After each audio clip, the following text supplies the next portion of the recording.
Yeah, can we please have Gabe start by himself?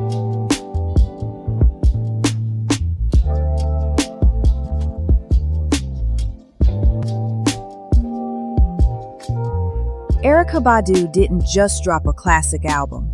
She walked into a music scene full of polished R&B, incensed the whole place up, and convinced an entire generation that you could be soulful, super black, deeply spiritual, a little weird, and still go platinum. That's the part people forget. Neo-soul wasn't just about the chords. It was about the way she carried it. And that's why, almost 30 years later, artists are still following the map she drew. You're tuned in to Neo Soul House. Let's get into it. Dallas made her different. Before the awards, before the headwraps, she was Erykah Wright from Dallas, a theater kid, a dancer, somebody who was already performing all over the city by the time she was a teenager. She went to Booker T. Washington High School for the Performing and Visual Arts, which is basically Dallas's factory for Black creatives. That's where you learn to perform, not just sing. Then she goes to Grambling for theater, but she leaves to make music. That decision alone tells you she was not trying to be regular. She even changes her name to Erykah because she felt Erykah wasn't carrying the spirit she wanted, and Badu because it reminded her of the jazz scats she loved. Her identity was a craft project from day one. That's important because neo-soul later becomes a genre where image, spirituality, and sound are all one thing. She was building that before she had a deal. She records a demo with her cousin. It lands in front of Kedar Massenberg, the same executive who would help define the term neo-soul. He hears her and knows immediately, this isn't just R&B. This is something we can name. That's the seed. But the industry didn't realize how far she was about to take it. 1997, when Baduizm shifted the room. Then 1997 happens. Baduizm drops and everything gets real. The album goes straight to the top of the R&B charts, hits number 2 on Billboard, wins Grammys, and suddenly the whole world is calling her the Queen of Neo-Soul. That title wasn't an accident. Her album felt like a manifesto. Live band grooves, jazzy phrasing, hip-hop drums, black philosophy, relationship talk, and that voice people kept comparing to Billie Holiday. It was soft, but it was also wise. It made you feel like you were sitting on the floor at your cool aunt's apartment while she burned incense and told you what love really was. And here's the key move. Because Baduizm worked commercially, labels now had proof that this earthy, conscious, Afrocentric sound could sell. After that, you start to see a clearer lane for artists like Jill Scott, Music, India Ari, Flowetry, even Alicia on her more organic cuts. Badu gave the market a vocabulary.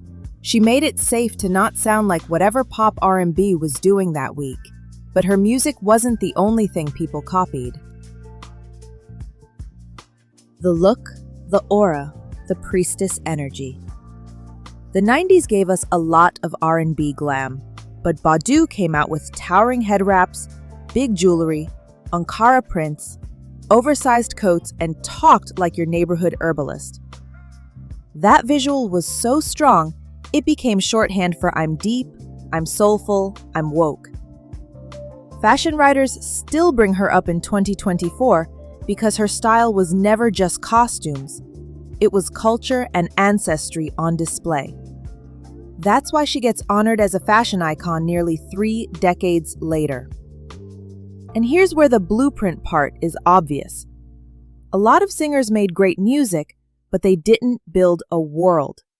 Badu did. She made it cool to sell incense, to talk chakras, to do doula work, to treat motherhood as part of your artistry. She made eccentric Black womanhood marketable.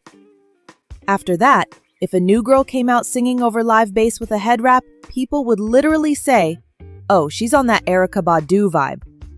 That's impact. Soulquarians, hip-hop, and the cool kids table.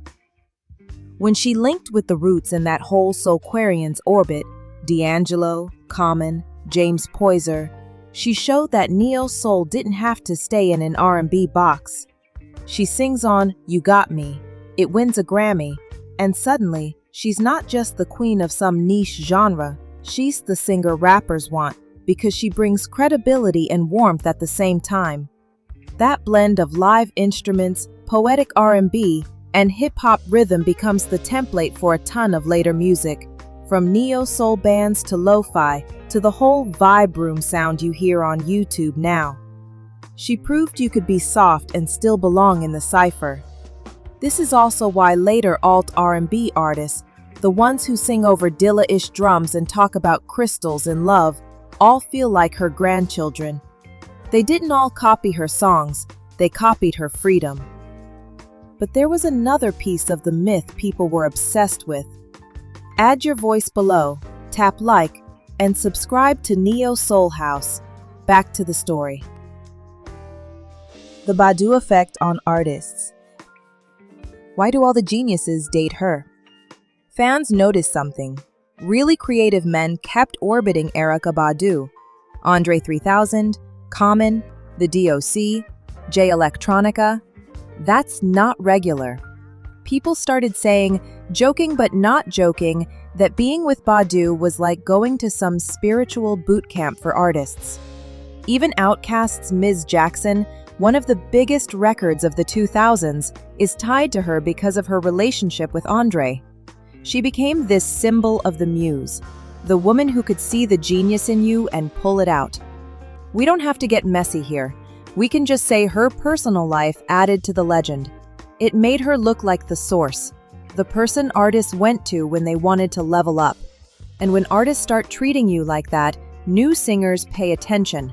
They think, okay, so part of being an artist is living spiritually, choosing partners intentionally, protecting your energy, having kids, and still touring. Badu made lifestyle part of the art. But being the blueprint also means every move you make gets watched. When art and opinion got her in trouble, Badu has never been scared to make a statement.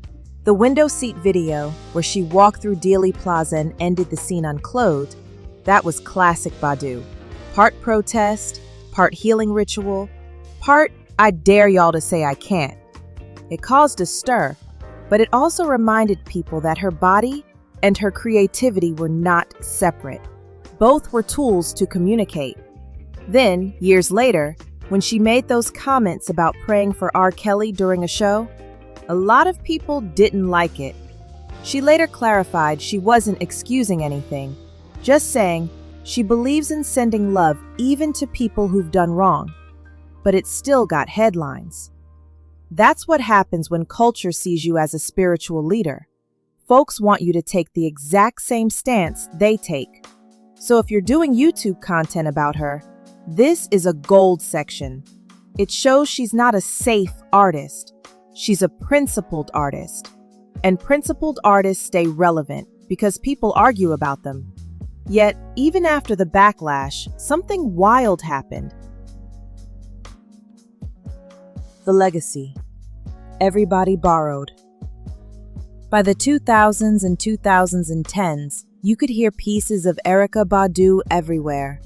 In the way singers left space for drums, in the way Black women artists mixed mysticism with dating stories, in the way people performed live on couches and rugs with plants. Even outside music, fashion circles were still praising her, and she's getting honored as a style icon almost 30 years after her debut. That doesn't happen if you were just a good 90s singer. That happens when you set a pattern. She made it normal to say, I'm going to wear what I want, sing what I want, talk about birth work, and y'all are going to show up. That confidence, that's the real blueprint. And look at 2025. She's still touring Mama's Gun, still doing collabs, still filling rooms. That's not nostalgia, that's authority. When the originator is still active, everybody else has to salute. The strategy was authenticity. So how did Erykah Badu become the blueprint for neo-soul artists? She arrived with a complete universe: sound, image, spirituality, politics, femininity, and she never broke character. Labels followed it, fans believed it, other artists imitated it. Even the controversies proved how central she was, because every time she said something, we stopped and reacted. That's what a blueprint is, the set of choices the next generation keeps copying. Tell me in the comments, which Badu era is your template? Baduizm, Mama's Gun, or the late 2000s experimental Badu? And if we should break down D'Angelo or Jill Scott the same way, let me know.